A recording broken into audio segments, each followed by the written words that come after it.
Ho il graditissimo compito di presentare un'impresa di grande rilievo, in particolare di presentare i collaboratori, ma prima di presentarli volevo parlare un po' di un'avventura.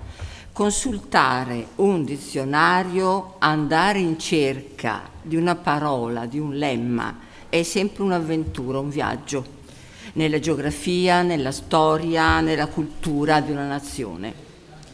Questo perché cercando una parola, sarà capitato a tutti voi, se ne possono trovare altre e altre ancora e ci si può perdere nel labirinto, no? Che è anche un dizionario, ritrovarsi, scoprire altri mondi, e questo vale per tutti i dizionari, anche per il dizionario di sinonimi e di contrari, che come sappiamo è una fonte inesauribile di idee.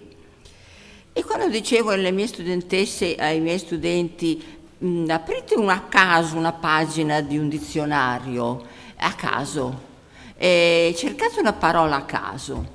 E allora mi guardavano un po' straniti, mi facevano capire, ma la prof ha perso qualche rotella, ha letto troppo Bouvard e Pécuchet, il romanzo di Flaubert. Adesso le rotelle si chiamano sinapsi, no, ma insomma quello è il concetto. Poi dopo succedeva che magari la settimana successiva mi dicevano: ma sa professoressa che è stato veramente emozionante aprire questo dizionario, andare in cerca di una parola e scoprire che ha tanti significati, poi io cercavo una parola, ne trovavo un'altra, insomma così. E allora consigliavo loro di aprire il Battaglia, no? Cioè il grande dizionario della lingua italiana, diretto da Salvatore Battaglia, 21 volumi, nessuno di noi lo possiede, io non lo possiedo, però lo consulto in Baum, nella biblioteca del Dipartimento, 21 volumi più un supplemento nel 2004, più anche l'indice degli autori citati, che è una cosa importantissima. Quindi è una fonte di idee consultare un dizionario, è una grande ricchezza, e la lingua italiana, la lingua italiana è, come è noto, una delle lingue più ricche del mondo. Possiamo vantarci di questo, Lorenzo, nel senso che è una lingua che ha dialogato a lungo con altre culture, con altre storie, è una lingua complessissima e molto molto ricca. E quindi questa occasione di presentare il vocabolario storico etimologico del veneziano, il VEV, diretto dal professor Lorenzo Tomasin, non è altro che un'altra occasione imperdibile, importante, non solo per i veneziani, ma anche per tutta la lingua della letteratura, della cultura, dell'antropologia, della storia italiana. E Lorenzo Tomasin lo dirige con Luca Donghia, che qui oggi non c'è, no, della Scuola Normale Superiore di Pisa. Accanto a loro, e questo è molto importante, una redazione d'eccellenza di giovani studiosi e studiose, cito almeno 3 nomi: Francesca Panontin, c'è? Sì, ecco, è arrivata, benissimo, Greta Verzi, Enrico Castro, che provengono da varie università italiane, svizzere, tedesche, quindi è un gruppo di giovani studiosi d'eccellenza che è molto importante, insomma, per le nostre ricerche. Ecco, allora il VEV, non voglio togliere tempo ai presentatori, solo 2 parole per dire che il vocabolario VEV ha già redatto più di 3.000 voci, e lo trovate, il progetto è partito nel 2020, cioè di recente, insomma, però ha già fatto un enorme lavoro. 1 migliaio di queste voci sono già consultabili, pubblicate in una serie di agili volumetti cartacei. Molto fortunati, appunto dal titolo Parole veneziane, pubblicate dalle editrici veneziane Linea d'Acqua, che a mio parere svolge in città, posso dirlo, quando passo dal ponte guardo sempre la meraviglia dei volumi esposti, avrete visto le stampe, i volumi rari, le edizioni, insomma è una impresa molto importante per Venezia, per la sua cultura. Ne sono già usciti 7 volumetti, il settimo è Vino e civiltà del bere, ecco, il settimo uscito nel 2023. E inoltre vi ricordo che 1 migliaio di queste voci sono già consultabili nel sito internet del progetto http://vev.ovicnr.it. La ricerca del VEV è stata finanziata dal Fondo Nazionale Svizzero per la Ricerca e anche dal, per fortuna, Ministero Italiano dell'Università. Ecco, quindi è un progetto di respiro europeo, di grande rilevanza italiana, europea, ma anche grande internazionale. E allora chi è Lorenzo Tomasin? Lorenzo Tomasin, che è socio dell'Ateneo Veneto, è un nostro socio, dal 2012 è professore ordinario di storia della lingua italiana e di filologia romanza presso l'Università di Losanna. In precedenza ha insegnato anche all'Università Ca' Foscari, è stato mio vicino di stanza, quindi è stato un compagno anche di avventura precedente, di studi. Ecco, è accademico della Crusca. Ha tenuto corsi in prestigiose università europee ed americane e ricordo solo qualche suo volume, insomma, per dare un po' anche il profilo dei suoi interessi molteplici. È anche filologo. Scrivere la vita è un volume uscito nel 2009 a Firenze, Lingua e stile nell'autobiografia italiana del Settecento. Un secondo volume si intitola Italiano, storia d'una parola, uscita 2 anni dopo, nel 2011, e l'ultimo, uno dei più recenti, è Europa romanza, quindi vedete che l'Europa c'entra. Europa romanza, 7 storie linguistiche, uscito nel 21.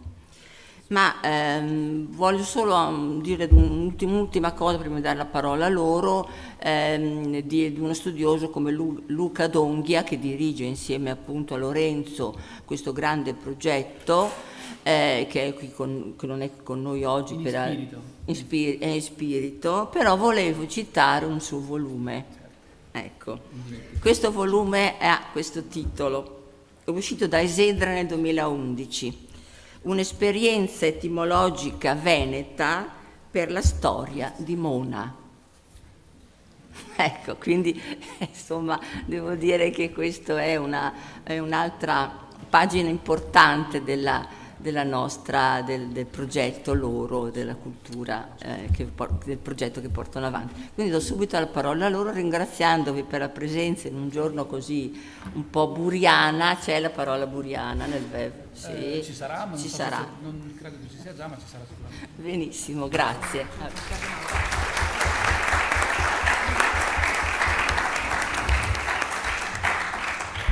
Grazie a te Ilaria, grazie veramente. Mi pare che la lunghezza del microfono consigli di stare seduto, io mi alzerei in piedi di mio, ma vabbè, restiamo seduti. È un piacere, per me è veramente non sono parole di circostanza, tornare in queste sale, in questo edificio, in questo luogo, insomma, la scuola dei Picai, sì, ma l'Ateneo Veneto, io ho a che fare con queste sale da quando ero ragazzino, le più antiche conferenze che ricordo qui dentro sono di molti anni fa, in questa sodalizio che, come molti di voi sanno, ci sono credo molti soci presenti, è un po' non la casa dei veneziani, è brutto, l'agorà, come ama dire la sua attuale presidente, l'agorà dei veneziani lo è dall'inizio dell'Ottocento.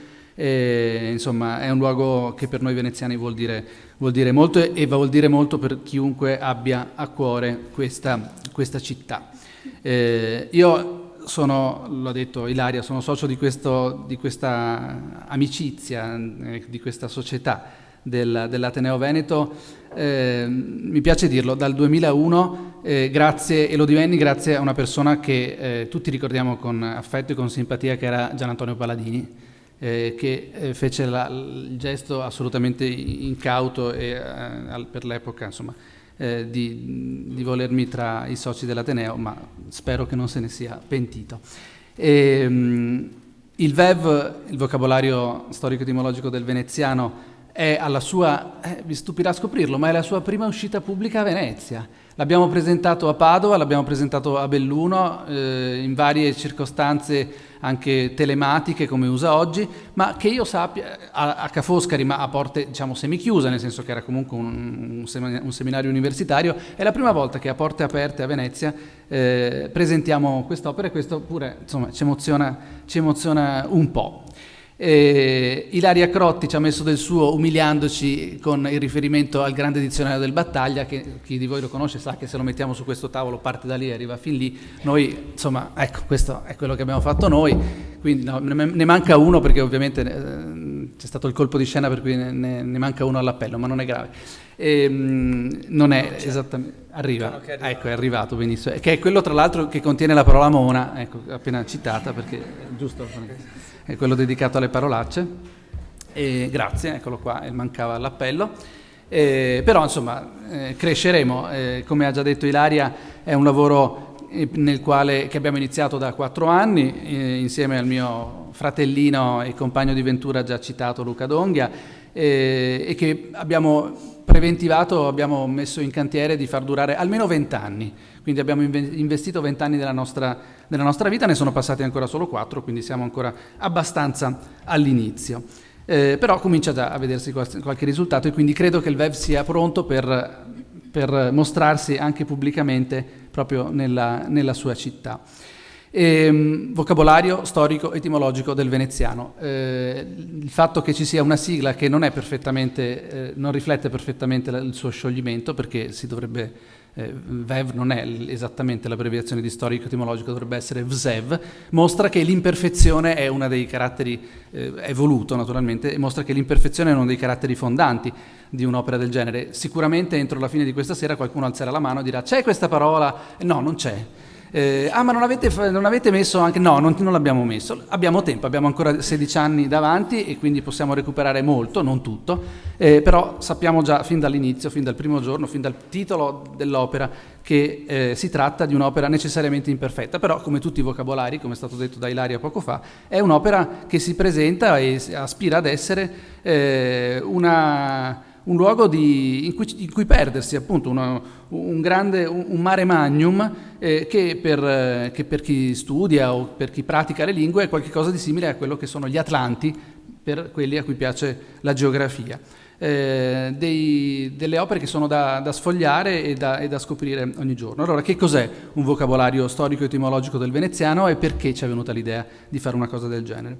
Un vocabolario storico è un vocabolario che racconta per parole, attraverso le parole, la storia di una lingua, che rende conto di che cosa le parole sono state, ciascuna parola è stata nella storia di una lingua.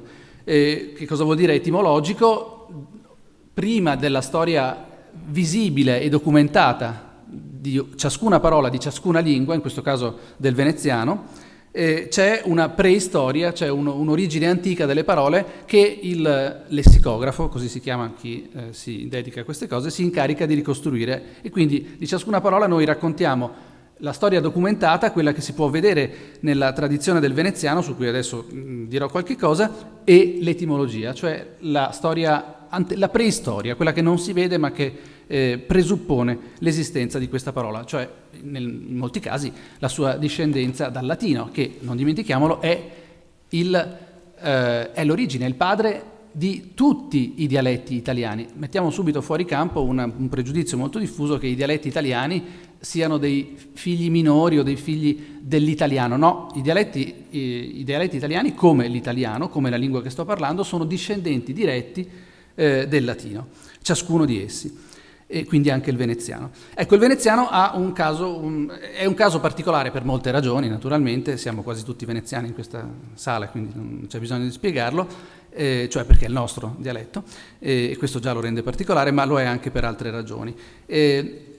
Innanzitutto per il fatto che il veneziano, a differenza di molti altri dialetti, di molte altre lingue, di molte altre varietà linguistiche, ha una lunga storia anche di vocabolari, di glossari, di lessici, una lunga storia di opere che lo hanno descritto parola per parola, esattamente come fa il VEV. La storia dei vocabolari del veneziano inizia nel 1424. Mi accorgo che sono passati esattamente 600 anni mentre lo dico, perché siamo nel 2024. Nel 1424 il primo vocabolario del veneziano, perché in quel caso si trattava di far comunicare tra loro i veneziani e i tedeschi, non i turisti, ma i mercanti.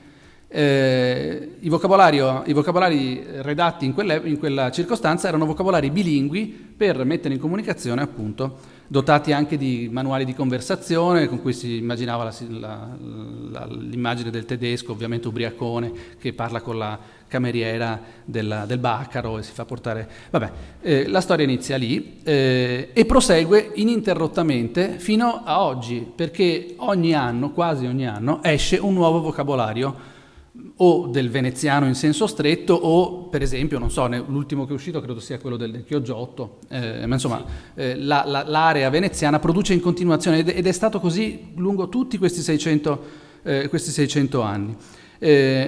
Questo è un caso, fa del veneziano un caso molto particolare. Non sono molti i dialetti italiani che hanno una simile continuità di produzione. Noi abbiamo una biblioteca virtuale, digitale, di circa ormai sono più di 100, un centinaio abbondante di glossari, vocabolari, lessici che raccontano quasi anno per anno, comunque insomma epoca per epoca, il veneziano, e questa ci pareva una buona base. Insomma, siamo nani, libricini sulle spalle di giganti, cioè di una grande biblioteca di vocabolari che ha costituito la base per il nostro lavoro. E poi naturalmente ci sono tutti i testi che vengono prima di quel 1424, tutta la grande produzione medievale veneziana che voi direte, vabbè, vattela pesca, vattela spogliare, come dicono i lessicografi. Spogliare per i lessicografi è un verbo molto sexy perché indica la ricerca tra le parole, che è una delle cose più interessanti che possono fare, anzi è la cosa più interessante che possono fare i lessicografi. Bene, questi testi, i testi antichi, i testi 200-300eschi, i testi del Medioevo veneziano, sono disponibili in una grande biblioteca digitale che noi possiamo interrogare, che non l'abbiamo fatto noi, altro gigante sulle spalle del quale ci muoviamo, e che possiamo interrogare e possiamo ricercare. Ecco, il vocabolario si basa dunque su questi grandi giacimenti, la tradizione lessicografica del veneziano, i testi del veneziano, quelli interrogabili, e su queste basi costruisce un vocabolario che racconta appunto parola per parola il veneziano e lo racconta in un modo diverso da come si sono mossi i nostri predecessori lessicografi. Di solito chi fa un vocabolario inizia da abaco e finisce a zuzzerellone e ci mette un tempo variabile tra i x anni, 2, 3, 5, 10, 20, quanti siano anni. Noi abbiamo rinunciato fin dall'origine al percorso che porta da abaco a zuzzerellone, perché normalmente il percorso che porta da abaco a zuzzerellone si ferma all'altezza dipende, insomma, si può essere più o meno fortunati, ma vabbè, noi sapevamo che sarebbe stata una strada pericolosa e quindi abbiamo deciso, aiutati anche dal fatto che esiste l'informatica, esistono gli strumenti informatici, oggi un vocabolario si può fare online e si può far nascere e far crescere senza seguire l'ordine alfabetico delle parole, andando con altri criteri. E uno dei criteri, il criterio che si è dimostrato vincente, è quello che abbiamo potuto realizzare grazie a Luca Zentilini, grazie a Linea d'Acqua, grazie alla nascita di una collana, di una serie di volumetti che sono stati già citati, sono 7 oggi, ne vengono fuori, ne pubblichiamo 2 all'anno, in cui raccogliamo a gruppi di circa 100 parole che sono tra loro legate tematicamente e che rappresentano una scelta del futuro grande vocabolario, il quale dopo 20 anni ci siamo promessi, Luca Donghi e io, stamperemo comunque, a qualsiasi punto saremo arrivati, lo stamperemo tutto insieme. Poi Luca ci dirà quali saranno le modalità, ma lo faremo. Bene, la prima fu una specie di centuria di prova e poi arrivarono i volumi tematici che sono il secondo l'abbiamo dedicato subito alle parolacce, perché sapevamo che siccome è la prima cosa che si va a cercare nei vocabolari da sempre, ci sembrava giusto dargli una priorità. Poi alle istituzioni della Repubblica di Venezia naturalmente, un volume dedicato ai giochi e ai passatempi, di cui tra un po' sentiremo riparlare, un volume dedicato alla cucina e alla tavola, un tema naturalmente in cui ciascun dialetto dà spesso il meglio di sé, il veneziano in questo non fa eccezione, un volume che abbiamo dedicato ai francesismi. Scusate il francesismo, è un'espressione che si usa molto, anche quando si parla in veneziano bisogna dire una parolaccia, si dice sempre scusate il francesismo, in questo caso sono francesismi veri, cioè sono voci che il veneziano ha tratto dal francese. E infine l'ultimo uscito, appunto, quello forse più amato o che sarà più amato dal pubblico di questa collana, quello dedicato al vino e alla civiltà del bere nel veneziano. Di questi volumi io adesso non vi parlerò perché molto di me lo faranno e lo sapranno fare i collaboratori, il nerbo della redazione del VEV. È stato fatto il nome dei due capicantiere. Noi usiamo sempre delle metafore cantieristiche. Qui c'è qualche architetto, c'è il capocantiere, ci sono gli operai, i capimastri. Il nostro è un grande cantiere. I tre collaboratori, stavo per chiamarli ragazzi, ma insomma, che sono seduti a questo tavolo, sono per l'appunto quelli che hanno in mano la redazione e che di fatto producono o hanno prodotto svariati di questi libricini. Per ora abbiamo redatto, è già stato detto, circa 3.500 voci.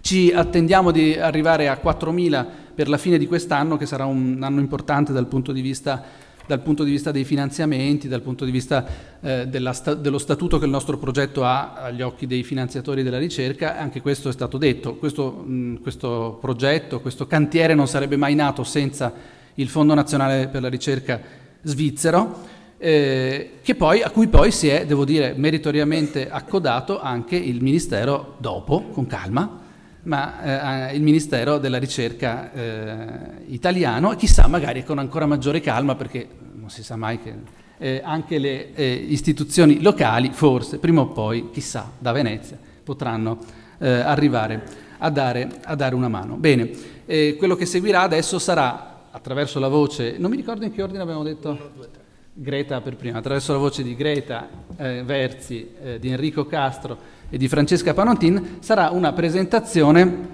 di singoli pezzi di questo vocabolario, per lo più di singoli volumi, insomma, di questa bella collana, con qualche storia che li riguardi. Dopodiché io riprenderò la parola e cercheremo di tirare qualche conclusione e magari di aprire un dialogo con tutti voi. Spero di aver dato una presentazione sufficientemente confusa. Naturalmente, come avete visto, mi sono preparato questo per farvi capire anche il mio rapporto con i mezzi tecnologici. Ho esaltato un vocabolario che nasce online e poi non sono stato neanche capace di far scorrere una sequenza di slide. Vabbè, questo non è un buon... Però io credo molto, invece, vedo Luca è andato via, credo molto nel cartaceo, credo molto nei libri, credo molto, adesso qui esco dalla dimensione faceta, credo che quando avremo finito di costruire questo vocabolario in un sito internet che ci dà tante possibilità di lavoro che il lavoro tradizionale editoriale non dà, ma quando avremo finito di giocare con questo sito, veramente sarà ora di stampare qualche cosa che rimanga e che assuma come è degno per un vero libro la responsabilità di fare lo stato della situazione su una lingua, su una varietà, su una parlata, il veneziano, che merita, secondo me, spero non solo secondo me, che merita un vero vocabolario e non altro. Un'ultima cosa, perché è stato detto che c'è uno scarto tra le voci che abbiamo realizzato, 3.500, e quelle che si possono vedere, no? Nel sito, che sono 1.000.000. Perché? Per sadismo? No, non c'è nessuna... perché quando una voce è redatta, perché le voci del nostro vocabolario sono prodotti di lavoro scientifico, e quando una voce è redatta non basta che sia conclusa deve attraversare un controllo di qualità, una revisione scientifica, che è un lavoro lungo, che in alcuni casi richiede più tempo della redazione stessa, anzi in molti casi più tempo della redazione stessa, e che è il nerbo del lavoro scientifico di un lessicografo. Questa revisione non sarebbe possibile se non ci fosse un gruppo di, adesso sono diventati 6 revisori esterni, sparsi, e sono lieto e fiero di sottolinearlo, sparsi in vari paesi d'Europa, che in maniera totalmente libera, gratuita e con la massima disponibilità, sono studiosi affermati, hanno dato e danno periodicamente. Uno è presente per caso, perché la mia grande sorpresa si è materializzata oggi facendomi emozionandomi, è Alessandro Parenti, ed è là in fondo, dell'Università di Trento. Grazie a queste persone le voci redatte da noi, da tutti noi, diventano dei veri prodotti scientifici, e questo credo sia una garanzia indispensabile per i nostri lettori, per i nostri finanziatori e per chiunque continuerà, speriamo, a valersi e a consultare questo vocabolario. Bene, vi ringrazio e cedo la parola a Greta Verzi.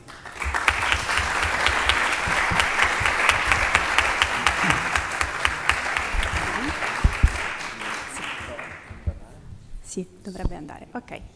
Grazie a tutti dell'invito e di essere qui.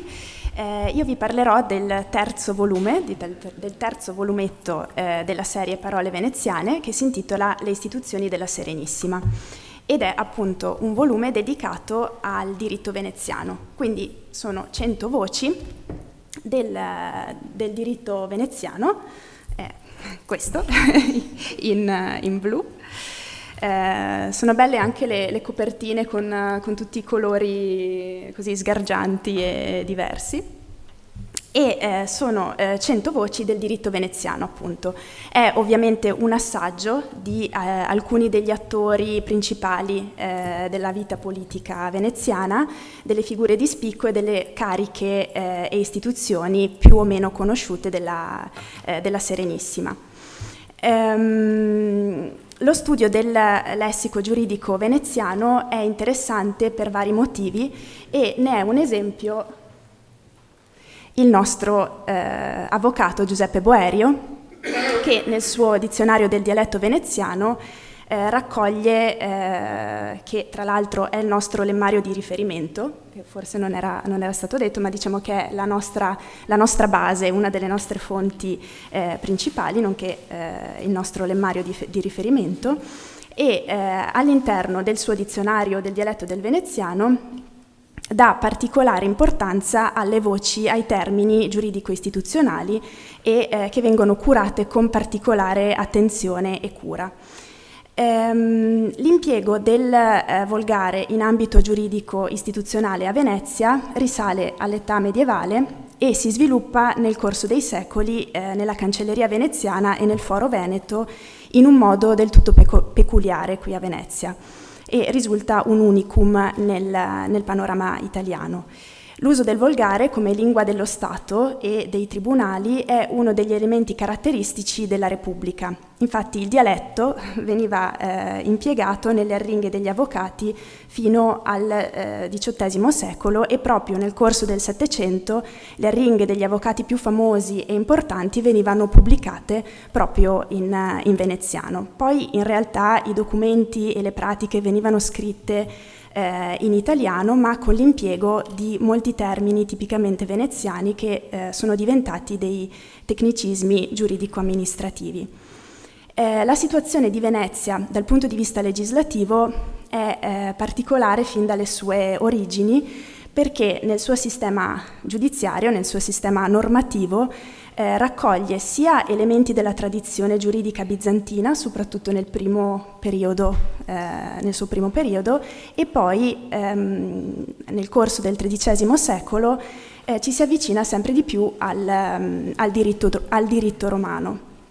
E questo passaggio è dovuto alla pubblicazione nel 1242 degli Statuta Veneta, pubblicati appunto in latino dal doge Jacopo Tiepolo e poi rimasti in vigore fino alla caduta della Serenissima.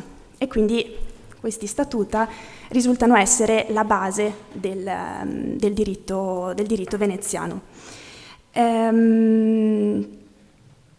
Io mi sono occupata dell'edizione degli Statuta Veneta per la mia tesi di dottorato e per questo dal glossario che era stato redatto è stato, diciamo, il primo nucleo che poi ha portato alle voci giuridiche del VEV.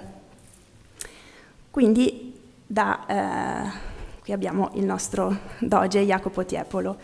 Nel volume delle istituzioni vengono raccolte queste 100 voci e si è deciso di presentare, appunto in modo non esaustivo, ma si è deciso di presentare le principali istituzioni veneziane. Quindi ci sono vari nomi di magistrature stabili e straordinarie, come per esempio il Piovego, che era l'amministrazione dei beni pubblici, proprio perché Piovego deriva da publicus, e si occupava dell'amministrazione delle acque e dei canali, di tutto ciò che era pubblico, appunto.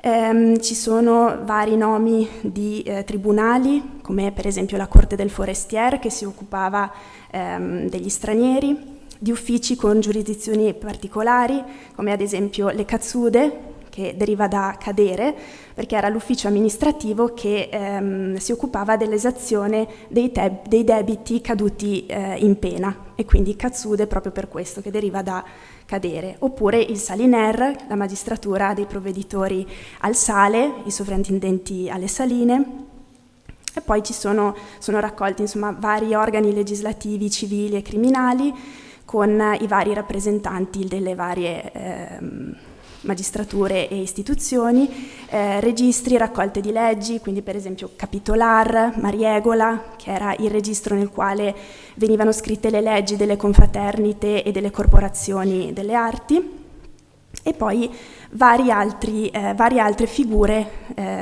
decisive o particolari nella vita politica veneziana.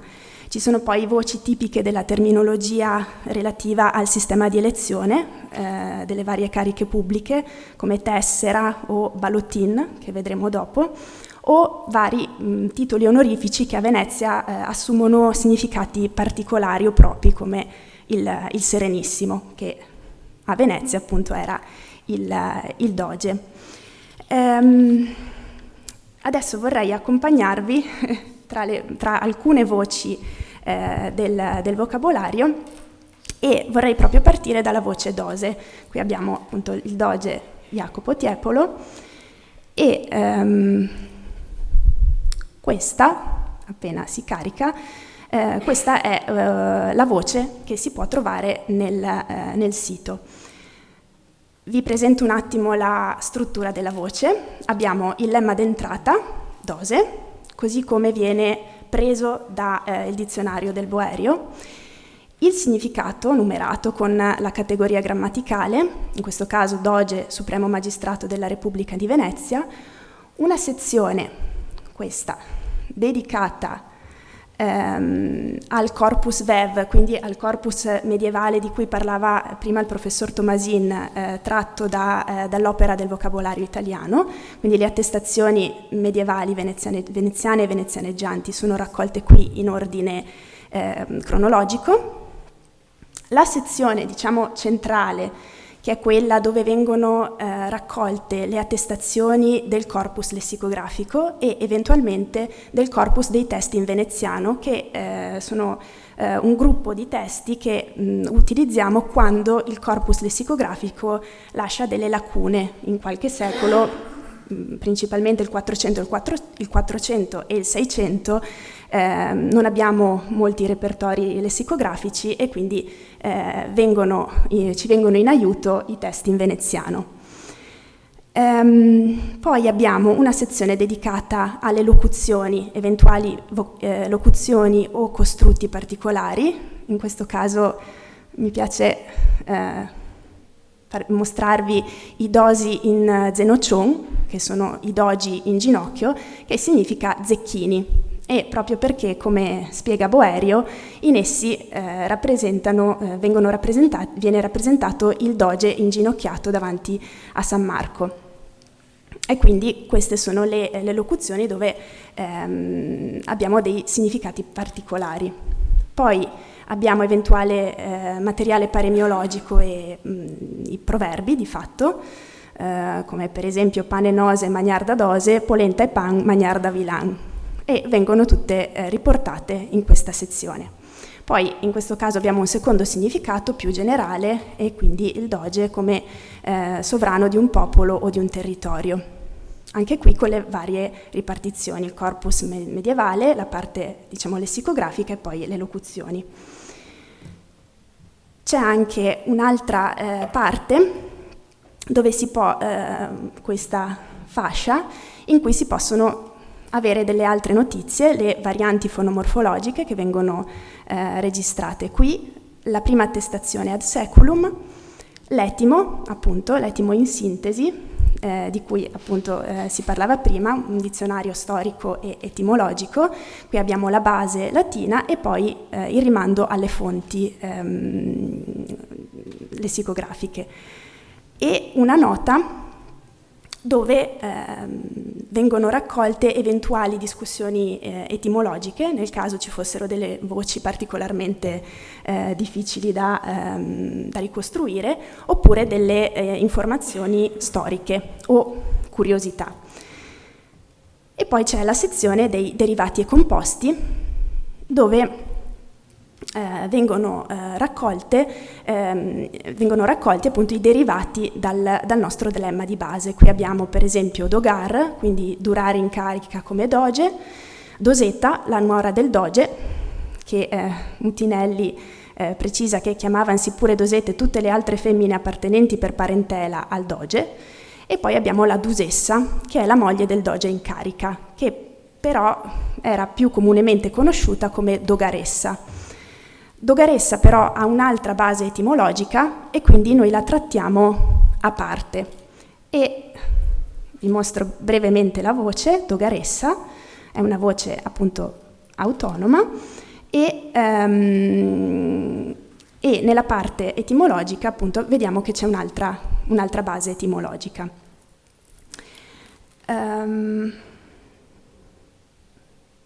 Qui.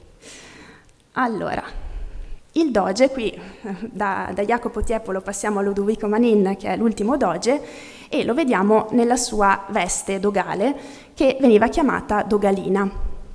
La dogalina non era solo la veste dogale, ma era anche la veste tipica dei patrizi veneziani, soprattutto nel XIV e XV secolo, utilizzata soprattutto dai magistrati nelle occasioni pubbliche, nelle cerimonie solenni.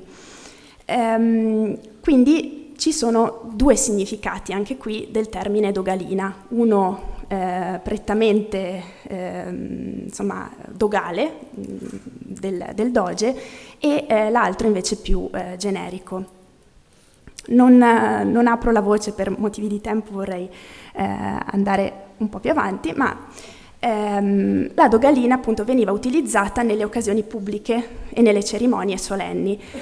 Una di queste era sicuramente l'elezione del doge e la votazione del doge, che aveva un sistema, le votazioni per eleggere il doge era un sistema abbastanza complicato, e sostanzialmente questo è uno schema che spiega i vari passaggi spiega più o meno spiega a grandi linee i vari passaggi per arrivare poi all'elezione del doge, e in pratica alla morte del doge precedente il Maggior Consiglio si riuniva, e il consigliere ducale più giovane si recava fuori dal palazzo ducale e sceglieva un bambino a caso, un fanciullo dagli 8 ai 10 anni, che veniva chiamato ballotin, e il suo compito era quello di pescare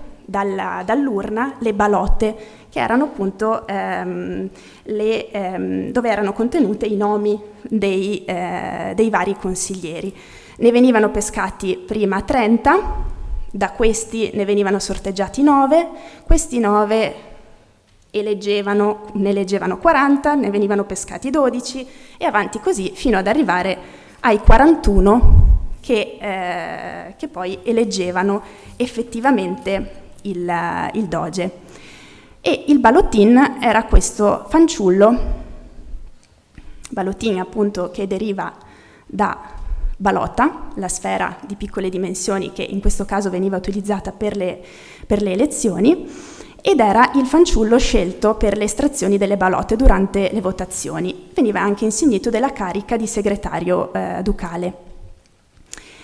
Tra le varie accezioni, come si vede, c'è anche quella, la quarta, di imbroglio e sotterfugio. È vero, è un'accezione di un vocabolario non proprio del veneziano, però è interessante perché a proposito delle votazioni c'è anche un'altra parola veneziana, il broglio, che era la parte esterna al Palazzo Ducale, dove si riunivano spesso prima delle elezioni i vari consiglieri, e c'erano della compravendita di voti, e da brolo, luogo fisico, si passa poi al significato di broglio, e quindi è un passaggio semantico abbastanza frequente. Il doge poi, dopo essere eletto, doveva fare una promessa solenne in questa raccolta di leggi che si chiamava promission dogale. Il termine promission ha svariati significati, dal più generico di promessa, impegno ufficiale, la promissione dogale, appunto il giuramento pubblico del doge che all'atto di assumere il potere, e era anche un insieme di leggi penali e civili, questa promission del maleficio, che veniva sistematicamente pubblicata insieme agli Statuta Veneta di cui abbiamo parlato all'inizio, e veniva sempre messa in calce questa promissione del maleficio. Il doge e la sua corte si sedevano sul mastabè, che è la tribuna appunto nella sala del Maggior Consiglio, e mastabè è un arabismo, è una parola di origine araba, mastabah, che significa panca di pietra.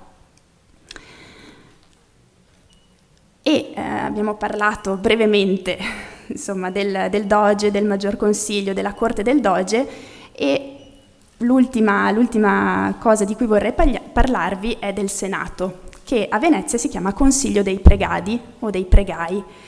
E perché si chiama così?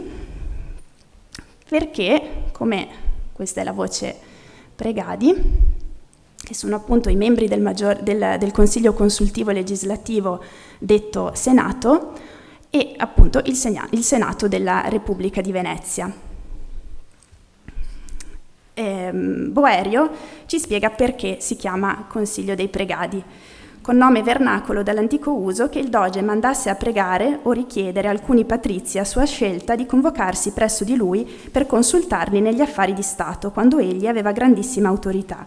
Riformata però la dignità ducale, in altre correzioni di governo seguite nel secolo XIII, venne istituito un senato per simili consultazioni, che continuò non di meno a dirsi pregadi e pregai, e quindi nasce da questa necessità del doge in situazioni delicate e importanti. Doveva andare a pregare i patrizi che lui riteneva degni di essere consultati, andava a pregarli, e quindi si chiamava Consiglio dei Pregadi, di coloro che erano pregati di aiutare il doge a prendere determinate decisioni. E con questo passo esattamente come succede oggi, quando per andare in Senato bisogna proprio pregarli, no? Quelli che preghiere. Vabbè, come vediamo i costumi politici mutano nel tempo.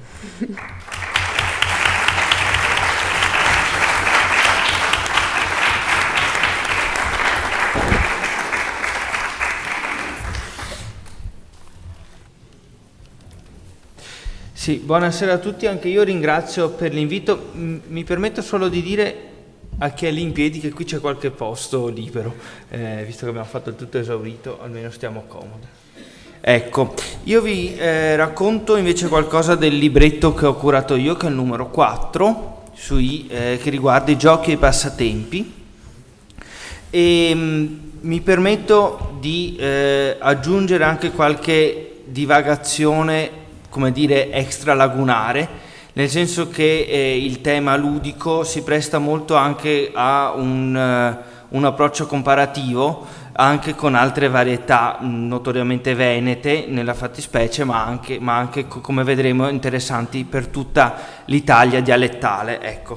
Anche perché il professor Tomasin non l'ha detto che rappresentiamo un pochino anche tutto il Veneto noi della relazione, perché siamo Treviso, Belluno, come si è sentito dalla pronuncia di L piena e non evanescente alla veneziana, Baiotin, e io sono di Padova e naturalmente il capo supremo è di Venezia. Allora, allora anche il quarto volume della collana Parole veneziane raccoglie un centinaio di voci dal vocabolario storico-etimologico del veneziano seguendo un filone tematico. Si tratta in questo caso dell'elemento ludico, ricco di peculiarità legate alle tradizioni popolari e perciò, come dicevo, spesso oggetto di particolari attenzioni dialettologiche. Chiamerò queste voci ludonimi, con un costrutto neoclassico, forse non piace troppo ai puristi, ma che secondo me rende davvero bene l'idea del referente che sta ad indicare. Tipicamente associato al mondo dell'infanzia, questo filone comprende non solo i giochi con cui svagarsi in compagnia, per esempio il brusadin, Mario Orba, Scondarioa, ma anche gli oggetti con cui ci si può divertire, baea, baeon, oppure il biscolo, e bocce o il trottoio. Prendiamo ad esempio la mariorba, voce attestata già dal XVI secolo e come si vede continuamente in uso fino alla data odierna. Naturalmente un composto questo di Maria, nome proprio, e orba, cieca, sostantivo femminile gioco della mosca cieca.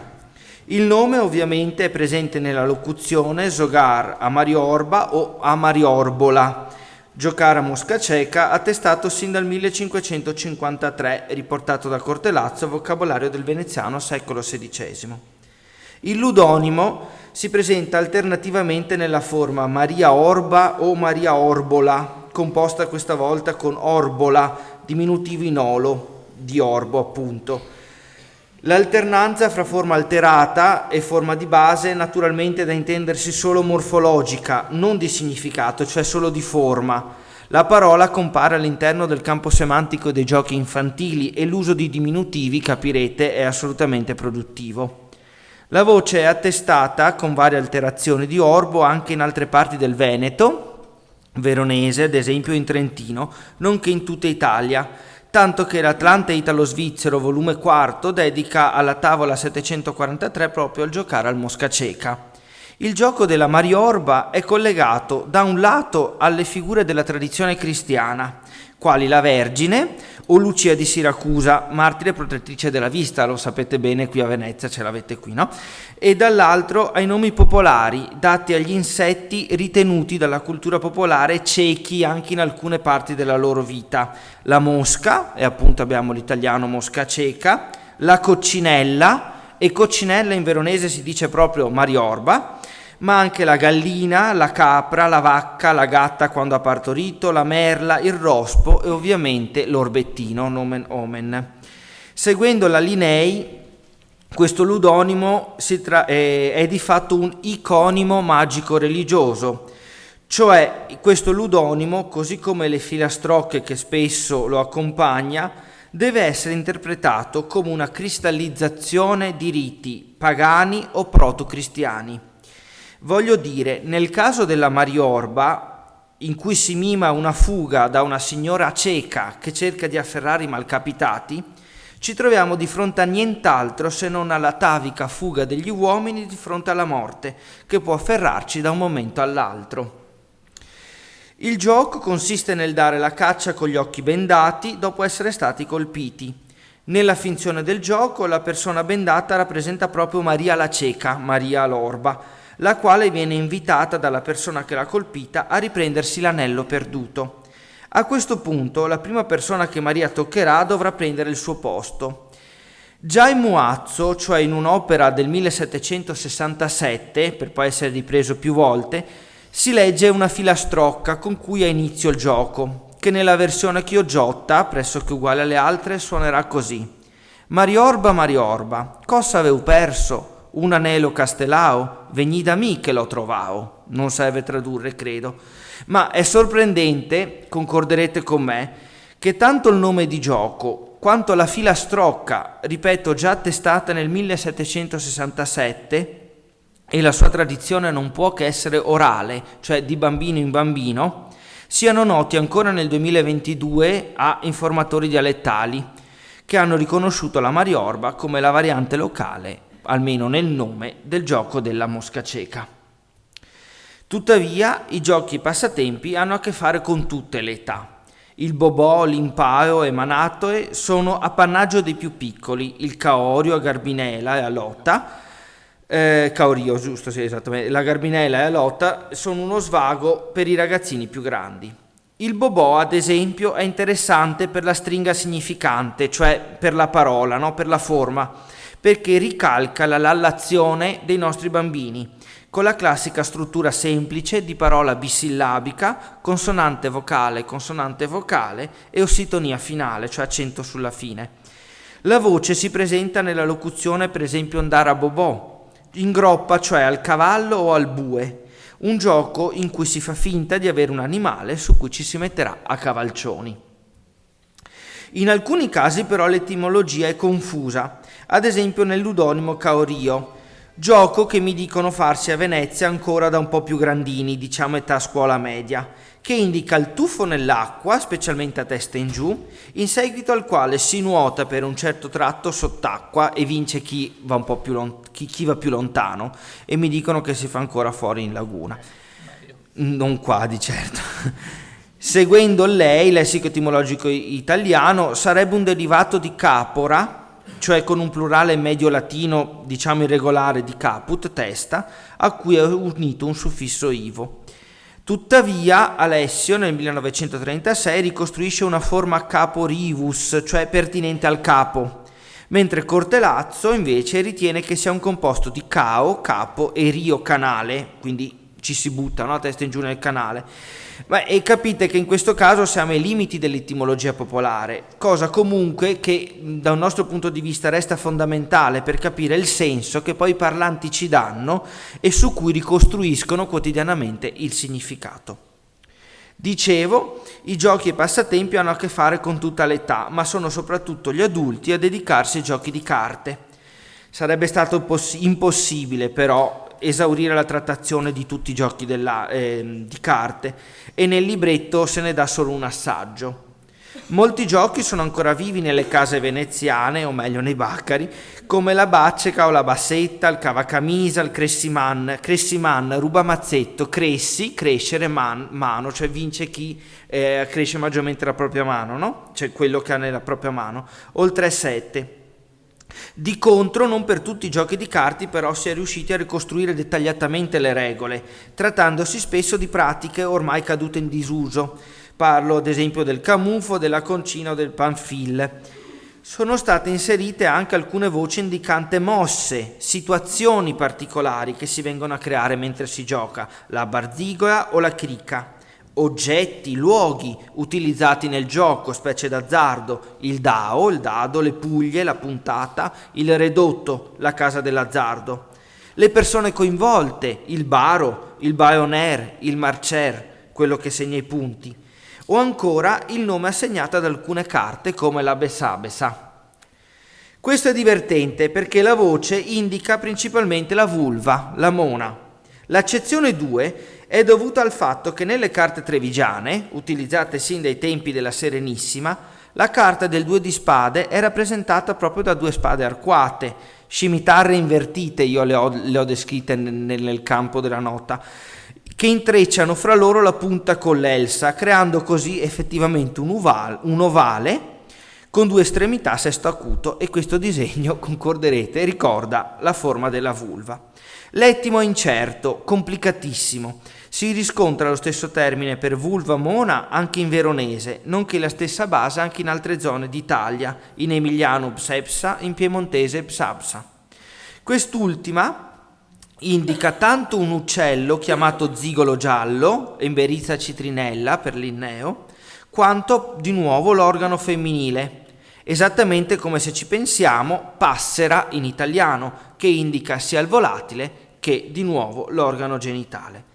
D'altra parte l'Emberizza citrinella è chiamata di nuovo passera di palude, confermando ancora una volta la plausibilità della metafora, di nuovo la passera.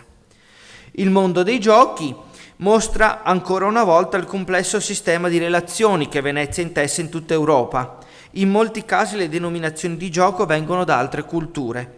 Dalla Spagna proviene il gioco del telciglio, dell'ombre, con le mosse codiglio e contraffaglio. Ha origine spagnola anche la cartiglia, una situazione che si viene a creare nel gioco del piccheto, voce però che proviene dalla Francia, insieme a bilbochet, a rollina o biliardo che soppianta la forma locale di trucco.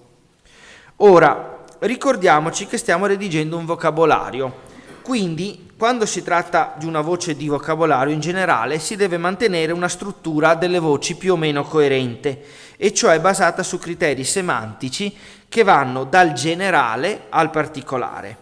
Nella maggior parte dei casi quello ludico è tuttavia solo uno fra i vari significati ed è un significato particolare. In questo senso è talvolta evidente a cosa sia dovuto lo slittamento semantico che porta all'accezione ludica. Per esempio pensiamo al campanon, che riprende il movimento della campana. Ma in alcuni casi alcuni passaggi di questo slittamento semantico risultano complessi perché sono collegati ad ambiti settoriali del sapere molto di nicchia. Vediamo il tiramoia, che richiama una manovra marinaresca. Boerio precisa che l'accezione 1 infatti indica, cito, quella manovra che si fa navigando con vento scarso, perché la nave, dopo aver corso la bordata, per esempio alla dritta, giri e cammini a sinistra. In questa manovra, quindi, si dà contemporaneamente a tutti i pennoni l'orientamento opposto a quello che hanno in un determinato momento, perché la nave ha girato, ha sterzato, diremmo, no? Perciò si tirano i loro bracci da un lato della nave e si mollano quelli del lato opposto. Ebbene, il comando di tirare e mollare le funi si ritrova nel gioco del tiramoia, cioè ogni giocatore, cito, tiene in mano l'estremità di un nastro. Al comando tirate del direttore del gioco, che ha in mano le altre estremità, i giocatori dovranno allentare i nastri e tirarli invece al comando mollate. Rispetto all'accezione 2, Prati e Doria è il vocabolario del triestino, una variante coloniale di veneziano, informano che la voce è attestata anche altrove, di nuovo in tutto il Veneto, quindi in bellunese, in padovano, in polesano, a Rovereto, a Capodistria, a Lussingrande, in Istria. La voce si presta anche a numerose modifiche, con sfumature di significato pragmatico che possono essere via via leggermente diversi, sostanzialmente tutti riconducibili a forme del tipo edai, tiramoia, tiraparamoia, tiramoia para, tiramora parabaracca, tiramoia parabaracca, tiramora paramartela. Insomma, tutte sostanzialmente che significano a furia di fare, a son di dai, tra una cosa e l'altra. Interessante che in Alto Vicentino, a Valdagno, cioè, si ritrova anche una rima del tipo tiramola para martela, la vinse sempre Ela, che indica la prevaricazione della moglie nei confronti del marito. Stiamo tranquilli, alla fine di ogni discussione vincerà sempre solo lei. Da un punto di vista invece formale, l'accezione ludica è espresso da una locuzione particolare, spesso e volentieri, con far e dar. Si pensi di nuovo allo scarto esistente fra il capotto e il far capotto. Il capotto, infatti, nell'accezione 1 è sicuramente quel grosso soprabito invernale con cappuccio, no, il cappotto. C'è anche l'accezione 2, cioè la mossa nei giochi di carte o di gruppo in cui si batte l'avversario senza che questo abbia segnato neanche un punto. In particolare la formula sarà dare o fare cappotto.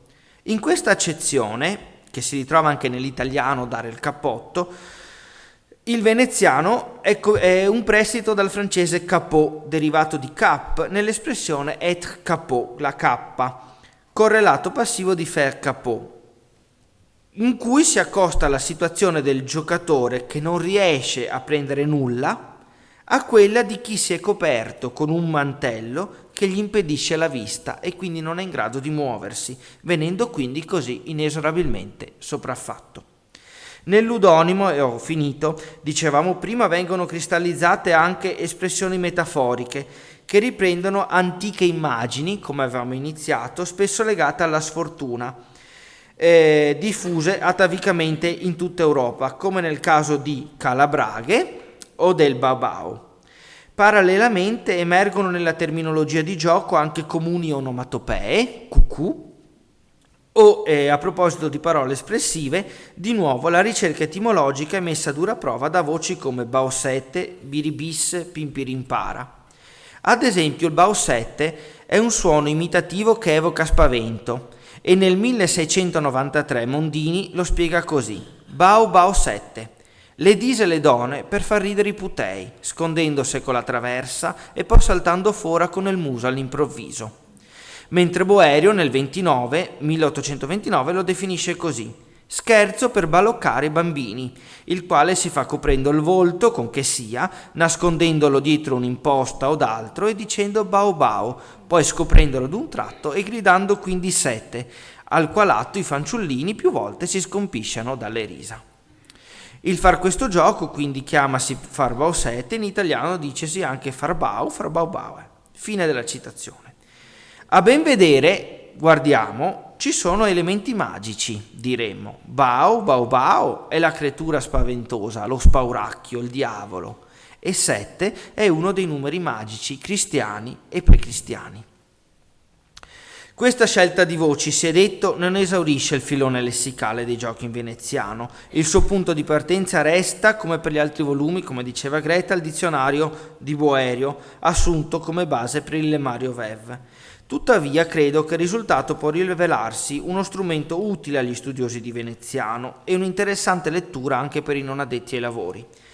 Come spunto operativo sarà sempre utile verificare se le voci siano ancora presenti in veneziano e anche altrove in terraferma, mentre molte sorprese potranno incontrarsi, ripeto, come la filastrocca di Mario Orba.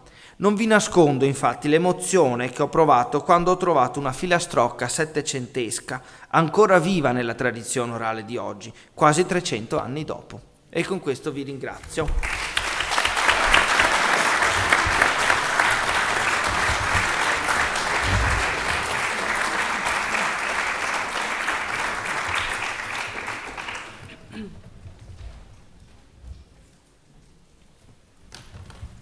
Francesca Panontini.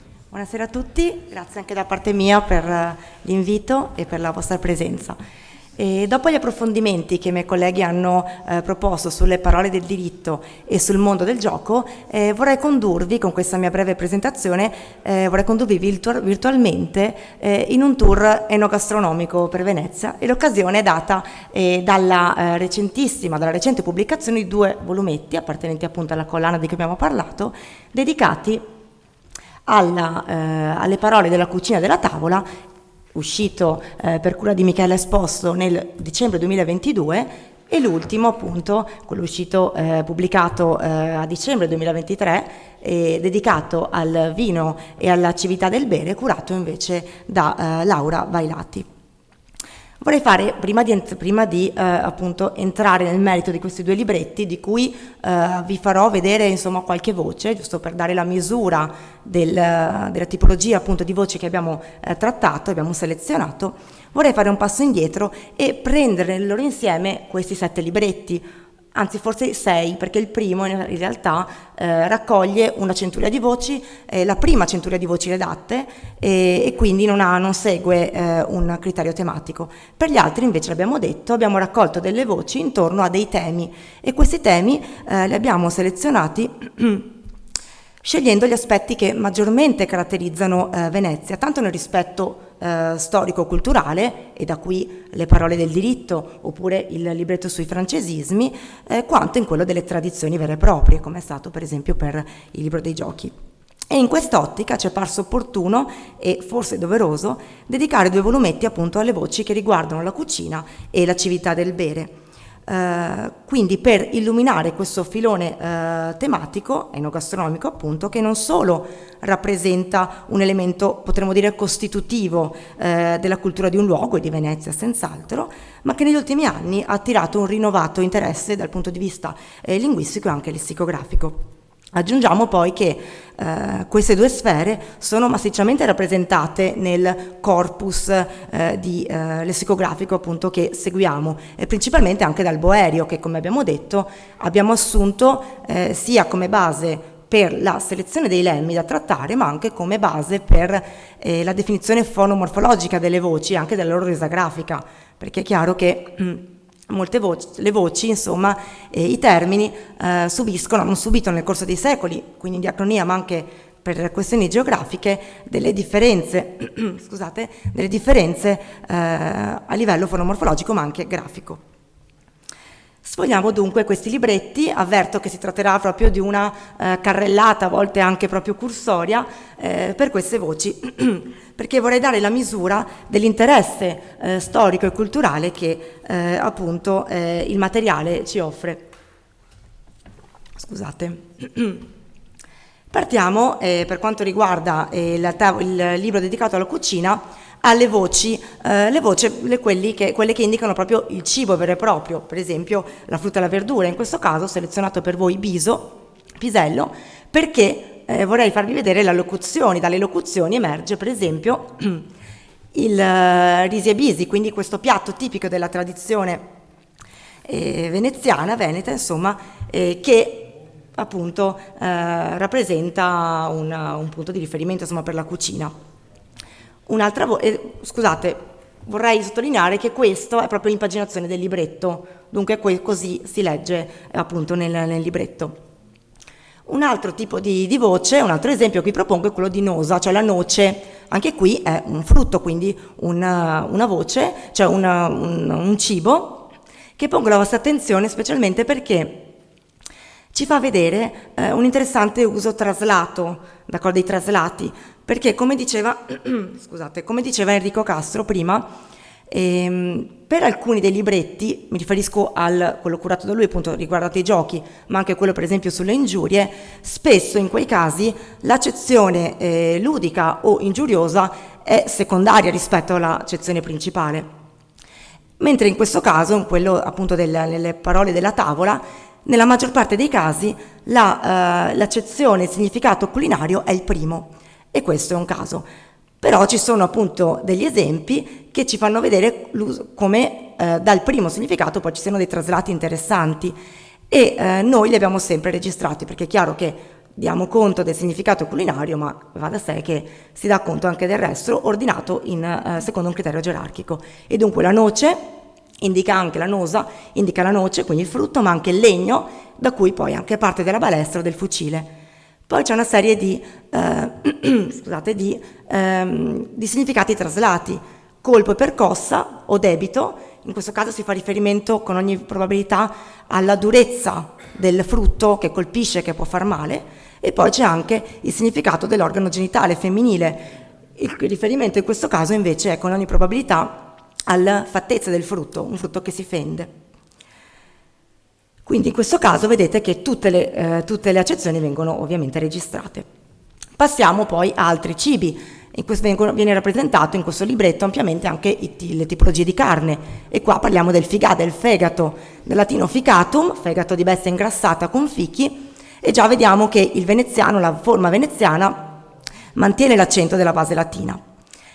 E anche qui c'è una locuzione, anzi 2 locuzioni interessanti: figala luganeghera, Figallo Sbrodegona, che in realtà in entrambi i casi indicano il fegato alla veneziana, quindi un altro piatto tipico della tradizione veneziana, che secondo appunto il nostro appunto repertorio Ninni, un repertorio del fine 800, appunto spiega appunto perché vengono chiamati la Loganeghiera e la Sbrodegona. Ora non mi soffermo per questione di tempo, e dà effettivamente, qui si vede anche in un certo modo la ricetta, d'accordo? Quindi vediamo che dalle nostre fonti lessicografiche spesso emergono anche interessanti note riguardanti la tradizione, in questo caso culinaria. Proseguirei nella carrellata. Vediamo che per esempio sono rappresentate anche tipologie di pasta, i formati, il subiotto che deriva da subio, fischio. In realtà anche in questo caso è un traslato, ecco questo è un esempio, perché il primo significato è quello di flauto, quindi per la forma maccherone. Oppure la fortaggia, la frittata, che mi piace indicarvi per una questione principalmente linguistica, perché come nel corrispettivo italiano la base è il participio passato di friggere, in questo caso frizzer in veneziano, con metatesi in realtà, col suffisso però agia, da alia, e quindi un altro piatto. Visto che il periodo è quello giusto, vediamo, e passiamo anche ai dolci della tradizione, visto appunto che siamo nel periodo di carnevale, ci avviciniamo e vediamo il crostolo che vediamo dalle attestazioni, indica il dolce, quello che noi conosciamo, a partire dal 1700. E in realtà appunto è un dolce che viene spesso identificato con il galan che in questo caso non è inserito nel libretto, è stata una voce che è stata redatta, è nel sito, non è ancora consultabile in realtà, e appunto anche in questo caso l'accezione del dolce è la seconda, ed è interessante perché riordinando tutte le attestazioni vediamo che crostolo con ogni evidenza è il primo nome appunto che viene dato a questo dolce rispetto a galan. E inoltre si tratta di una voce interessante perché vediamo che effettivamente il crostolo è indicato come dolce a partire dal 1700, però già in Sanudo nel 500 si parla di crostoli che in realtà indicano per lo più una crosta prodotta dalla cottura dei cibi, quindi non indicano il dolce in sé, però è già appunto sicuramente una nota interessante. Ci sono poi gli strumenti, scusate, anche la fritola, dimenticavo, che vi faccio solo vedere visto che siamo appunto a Carnevale, che è attestata appunto nel significato di dolce a partire dal XV secolo. Vedete che qua ci sono le attestazioni. Greta prima mi ha preceduta e ha dimostrato ampiamente e in modo sicuramente definito quali sono le parti che compongono una voce, quindi non mi ci soffermo. Sono, dicevo, anche rappresentati in questo libretto gli strumenti della cucina, e quindi ho prelevato qualche altra voce appunto tipica del veneziano, come la fersora, quindi la padella, che indica in particolare la padella utilizzata per friggere, e vediamo che se ne trovano attestazioni già a partire dal 1300. E un altro termine interessantissimo per Venezia è il piron, la forchetta. Interessante anzitutto perché è un prestito dal greco, d'accordo? Quindi già è sicuramente forse, probabilmente sì. E appunto interessante anche perché, dicevo, ha il significato di forchetta, ma contemporaneamente, sempre nello stesso periodo, è attestato anche nel significato di perno. Tuttavia, delle ricerche che in realtà erano già state effettuate per lavori esterni al VEVE precedenti, si è dimostrato, grazie anche a altra documentazione, che con ogni probabilità forchetta è il primo significato, da cui deriva poi perno. Quindi insomma si mette anche ordine spesso nella redazione delle voci tra appunto la messe di materiale che abbiamo a disposizione, che siamo appunto entriamo in possesso. Per concludere la parte delle voci della gastronomia, chiudo con un termine che non è in realtà un termine direttamente legato alla cucina, ma che in qualche modo, esatto, si lega, che è il freschino appunto, che è una voce diffusa in realtà anche in altre varietà settentrionali, ma che in effetti è avvertita comunemente come caratteristica del veneziano. E appunto deriva da fresco però nel significato che assume anticamente di umido, da cui deve essersi sviluppata evidentemente l'accezione poi di puzzolente. Quindi Sappiate che nel libretto sono trattate tutte queste, cioè questo genere, questo ampio numero di voci, di tipologie di voci, che vengono poi debitamente anche illustrate. Ci sono delle note, qui non vi ho riportato nemmeno una nota, ci sono spesso, quasi sempre, delle note a corredo che spiegano anche questi passaggi che adesso vi ho illustrato brevemente.